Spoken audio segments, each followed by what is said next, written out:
Salut à tous! Alors vidéo complémentaire par rapport à ma vidéo sur la sculpture du chat géométrique.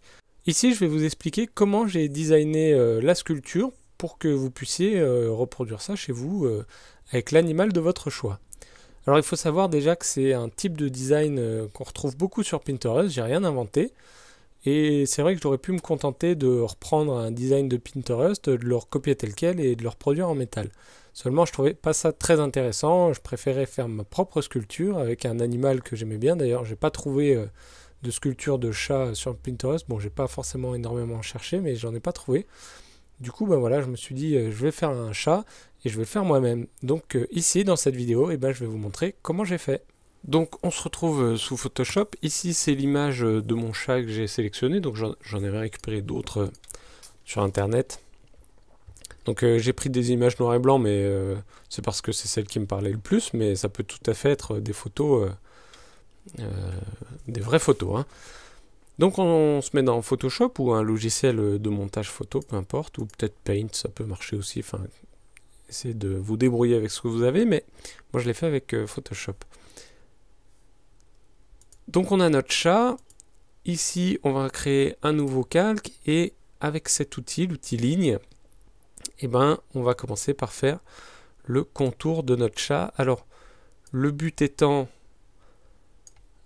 d'être assez précis, on va dire, pour avoir quelque chose qui ressemble à un chat, évidemment, mais tout en ne mettant pas trop de lignes non plus, parce que le but étant d'avoir quelque chose d'assez épuré. Donc n'hésitez pas, hein, à vraiment couper dans le chat pour, voilà, pour avoir des détails, mais pas trop. Il faut juste avoir les détails, on va dire, les plus pertinents.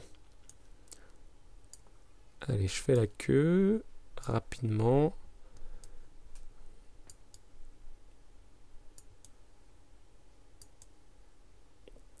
Voilà.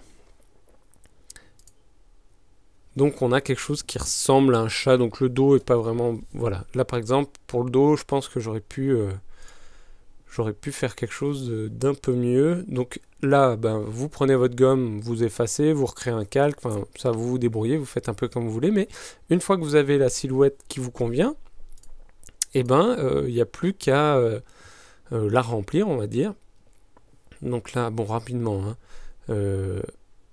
il n'y a pas vraiment de méthodologie. Vous allez comprendre en le faisant en fait que il y a certaines lignes qui donnent des impressions de volume. Par exemple, si je mets ça, on a l'impression de volume dans la patte. Pareil pour ici. Si je fais par exemple plein de lignes qui convergent à ce niveau-là, on n'a pas forcément une impression de tête. Vous voyez ? On a l'impression, en fait, ça donne un focus sur l'oreille. Enfin, même si l'oreille est en haut d'ailleurs. Alors que si on va vers l'avant, vous voyez, déjà on a une impression de museau. Hop, ici pour faire un œil. Voilà, et là on a quelque chose. Ici, ça va permettre de délimiter la tête par exemple. Et donc là on a quelque chose qui ressemble à une tête. Vite fait. Mais c'est l'idée. Donc voilà, à vous d'expérimenter. Vous voyez ici, ça serait bien de reproduire la patte, donc faire quelque chose comme ça. Ici, c'est pareil, ça serait bien d'avoir une impression de volume. Donc par exemple, des lignes qui sont presque parallèles donnent des impressions de volume. Ici, pareil pour le dos. Ça peut donner des impressions de volume. Et après, le but c'est d'essayer de faire des triangles. Plus ou moins. Donc voilà, et puis quand il y a des espaces trop grands, on les remplit. Hop là. Voilà, et mettons, là j'ai quelque chose... j'ai ma première esquisse, et il y a des choses qui me plaisent, par exemple, mettons la tête me plaît, la queue, je l'ai pas fait, mais la patte, elle est pas tout à fait terminée, mais si je la termine, on va dire que... On va faire quelque chose comme ça. Tac, la patte me plaît...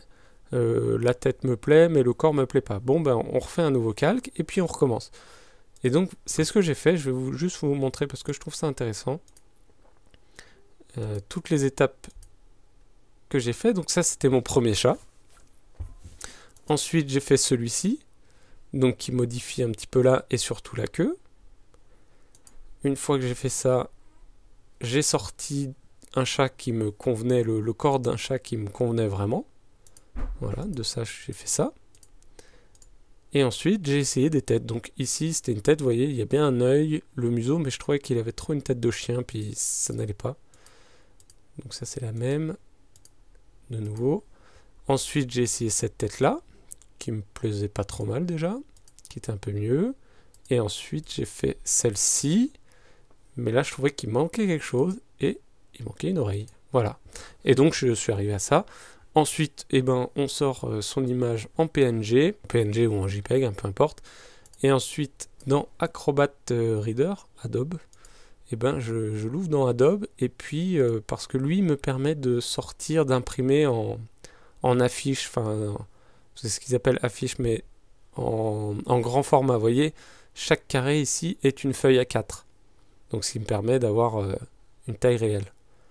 Donc je crois que j'avais sorti à 52%. Et on a, voilà, ici on a déjà quelque chose qui fait presque 70 cm. Hein.